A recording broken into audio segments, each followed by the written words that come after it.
On today's episode, we're going to be tackling some water that I've wanted to fish for quite some time now, and we're going to get back in there. It's some smaller water, but it should produce some decent sized pulls.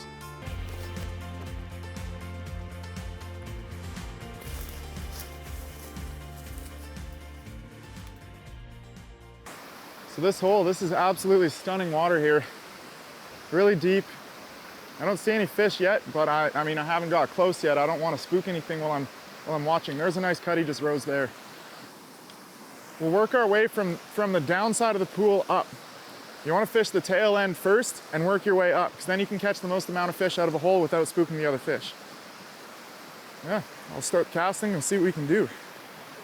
So, after spotting these big bull trout in this hole, I don't want to spook them by catching any cutties. It can work both ways. You could get them fired up pulling a cutty through the hole.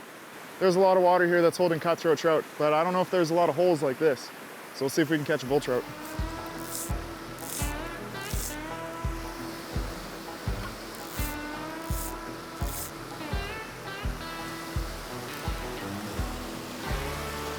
There is a lot of decent sized fish in this hole.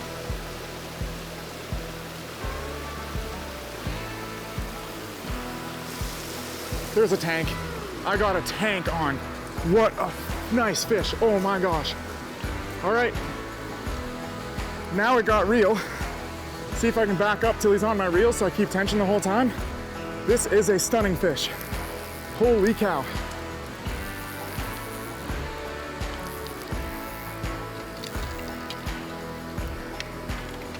Wow. Whew. This is crazy, this fishing here. Absolutely crazy.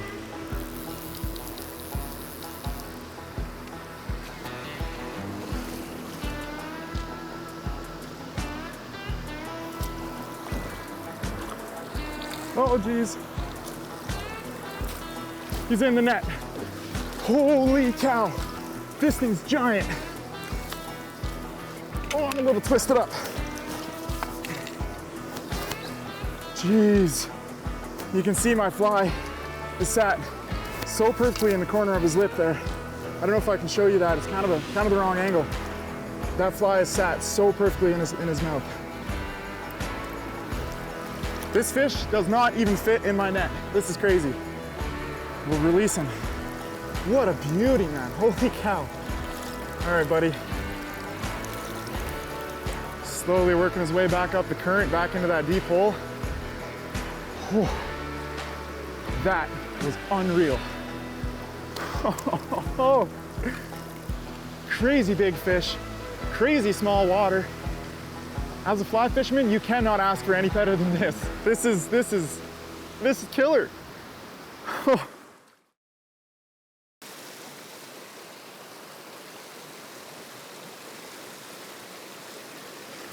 Oh, that was giant. But I got a different one. I got a little cutty.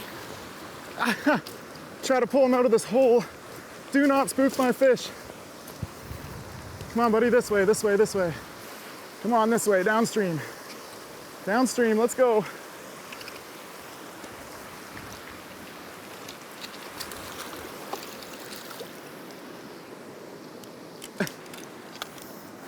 Honestly, I landed this fish a little quicker than I thought I would have, but that little method of pointing your rod tip down into the water, you can turn those fish. When you pull up, their head lifts up and they try to pull more into the current. You dip your rod tip, you can get their head to dip down and you can really steer those fish to go the way that you want them to go. This cutty is not a small fish by any means. That is a tank of a cutty. We'll let him go. See you later, buddy. Thanks for the fight, even though it was short.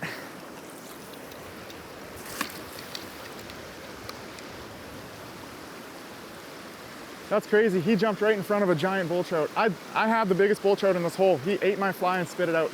That fish was like, I can't believe the size of the fish in this small water.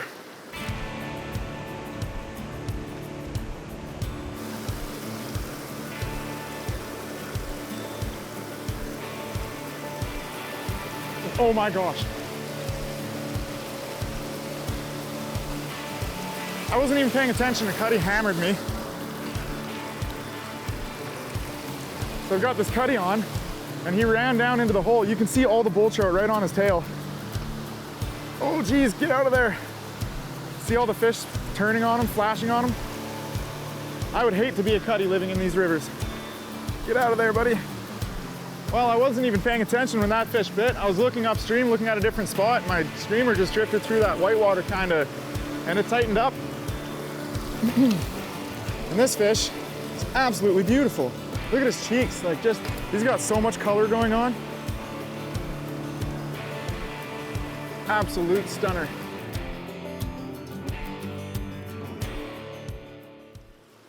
One thing you gotta kind of know to fly fish these smaller creeks like this is instead of your usual over the shoulder cast, you gotta be able to do a cross cast like this so you can get that fly over structures and into areas that you wouldn't be able to reach with a normal cast.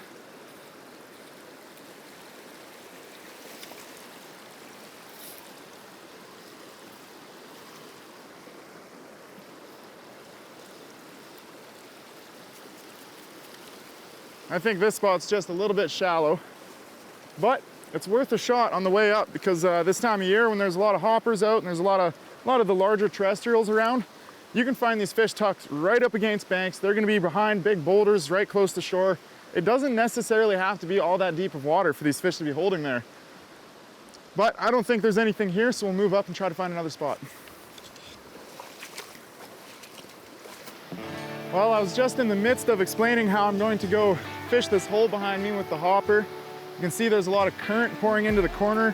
There's a log on the corner shooting in, creating a lot of structure, creating a slack current behind that log, which is just textbook situation for big fish. Now, I look at this spot and I think cutthroat trout, but in a river like this time of year, these bull trout are moving upstream, and there is a lot of bull trout that stick around in this water year round.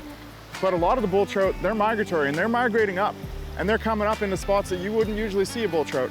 So this hole, it kind of looks like it's a little bit shallow, and I was gonna come up here and throw a hopper in there, and then, you know, standing here and watching it for 30 seconds, I saw a giant bull trout in the tail out. So, I mean, I'll probably start with the streamer and try to pull that bull trout out. I don't know how I couldn't. I have to.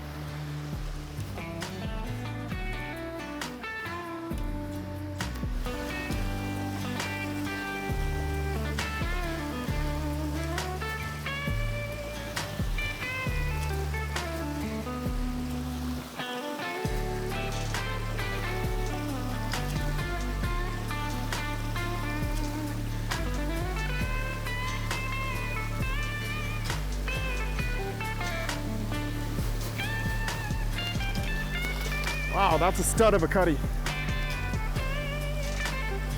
Come on, buddy, get out of there.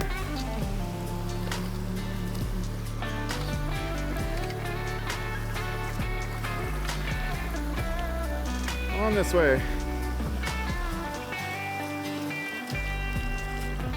Oh, geez, that's a rainbow. It's a cutbow. It's gotta be a cutbow. I'm fairly certain that this fish here is a cutbow.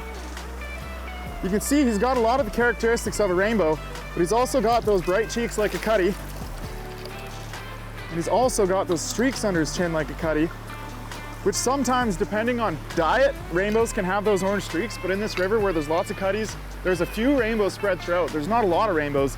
You definitely get the potential for them to crossbreed, making these beautiful cut bows. And a lot of the times I've noticed a cut bow in a river system is a lot bigger than a cutty or a rainbow out of the same river system. We'll take this gorgeous fish and we'll release him. See you later. That was a stunner of a fish. Awesome. Well, we made it quite a ways up the river here, and it looks like it's just shallow, rolling kind of over these big rocks here for quite a ways. We walked around the corner and looked up as far as we could. It doesn't look too good, so we're gonna work back down, hit those same holes that we hit already, and then work a little bit past that and see if we can't find some big old bull trout.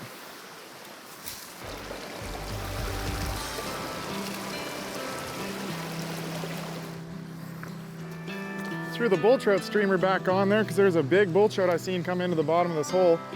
And sure enough, I think I hit like the biggest cutty of the day on that. That's funny how that works. Big streamer, big cutty. Oh, he's coming in. There you go. Nice, that is a very nice fish, actually. All right, this fish is an absolute brute of a cutty. Look at that. That is beautiful.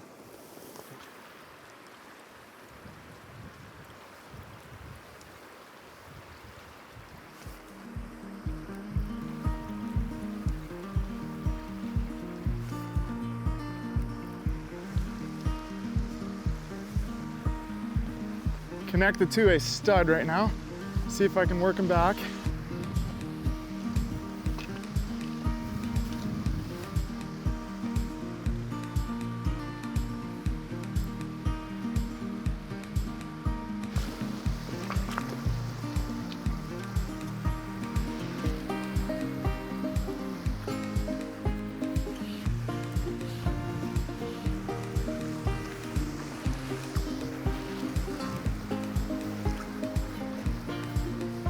You can see I'm stuck to an absolute brute right now.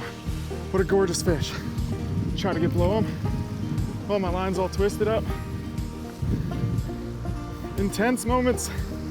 Oh, geez.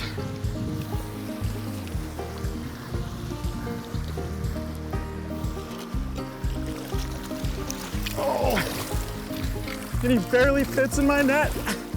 Unbelievable fish. Look at the colors on this fish.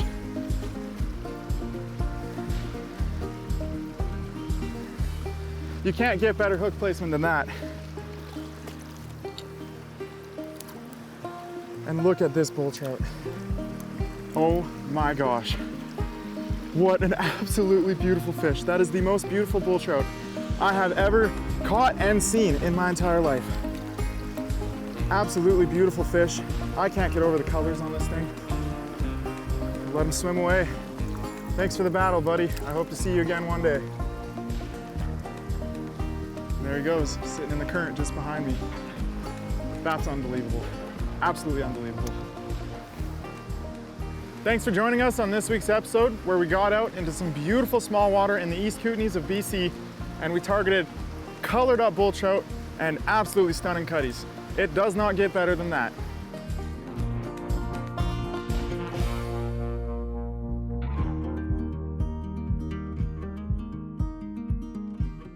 Follow us on social media at Wild Angles TV